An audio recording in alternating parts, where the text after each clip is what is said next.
December 13, 2025 memorial of Saint Lucy virgin and માર્ટિયર.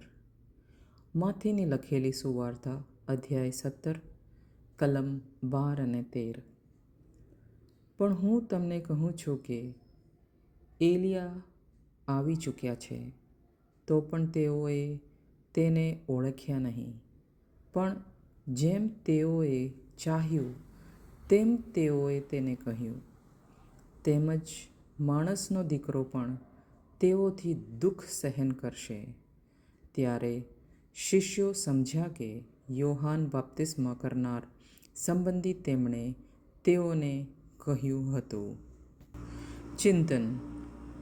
આગમનની શાંત તૈયારીમાં આ કલમ આપણને યાદ અપાવે છે કે આપણી વ્યસ્તતા વચ્ચે ભગવાનના સંદેશવાહકો ઘણીવાર અજાણ્યા રહે છે.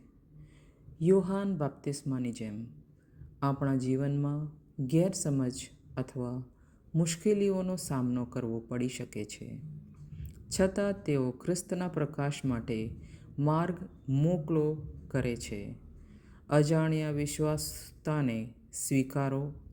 તે એક ચિંગારી છે જે સાચા પરિવર્તનને પ્રજ્વલિત કરે છે. પ્રાર્થના.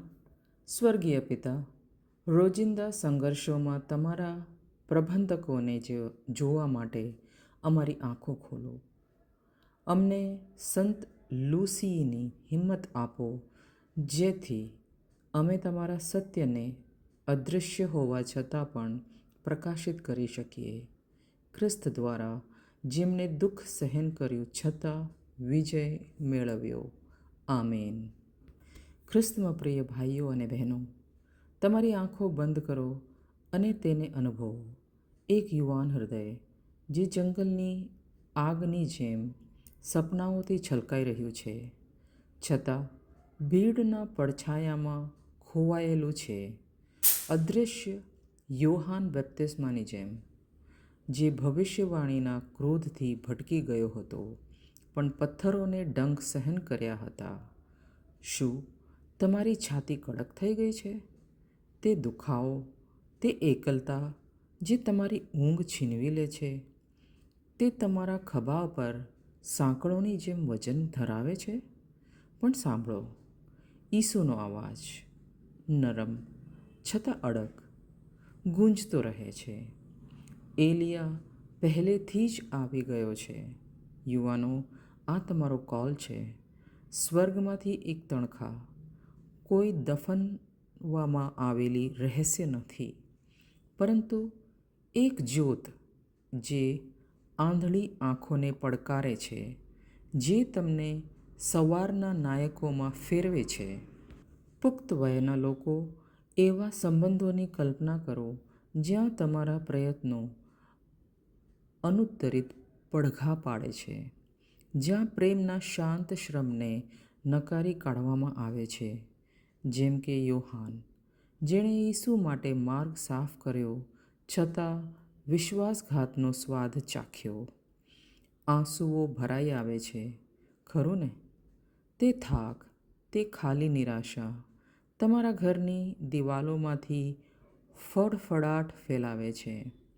પરંતુ ઈસુ જાહેર કરે છે, તે આવ્યો છે. આ તમારી તાકાત છે.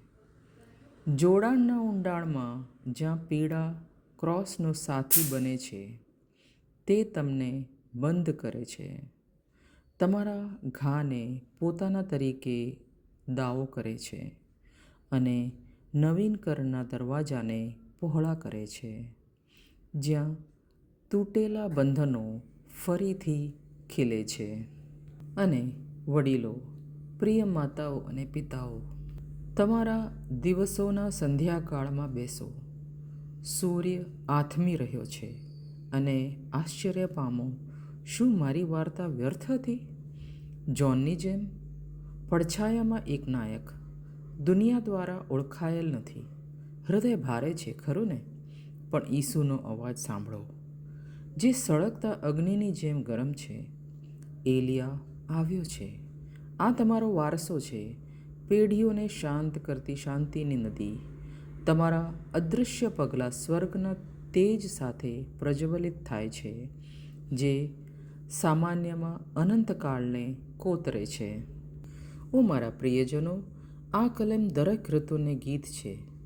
યુવાનોની ઉગ્ર તણખલી, પુખ્ત વયના લોકોની ઊંડાઈ, વડીલોની શાંત તેજ. આજે ઈસુના ક્રોસ પર તમારી અદૃશ્ય અગ્નિ મૂકો. તે તમને નવી આંખો, તાજું હૃદય, અનંત આશા ભેટ આપશે. આવો સાથે મળીને પોકાર કરીએ, હા પ્રભુ, અમે જોઈશું, કારણ કે તમારી પીડા કોઈ વ્યર્થ નથી. તે તેનો માર્ગ મોકળો કરે છે. આંસુ વહેવા દો, સ્મિત તૂટી જાય અને પ્રજ્વલિત થઈને જીવો. તમે જાણીતા છો શાશ્વત મહિમામાં. આજે આ સ્પિરિચ્યુઅલ બાઇટ્સની યાત્રામાં જોડાવા બદલ મારા હૃદયના ઊંડાણથી આભાર. તમારી હાજરી આ જગ્યાને અંધારામાં મીણબત્તીની જેમ પ્રકાશિત કરે છે.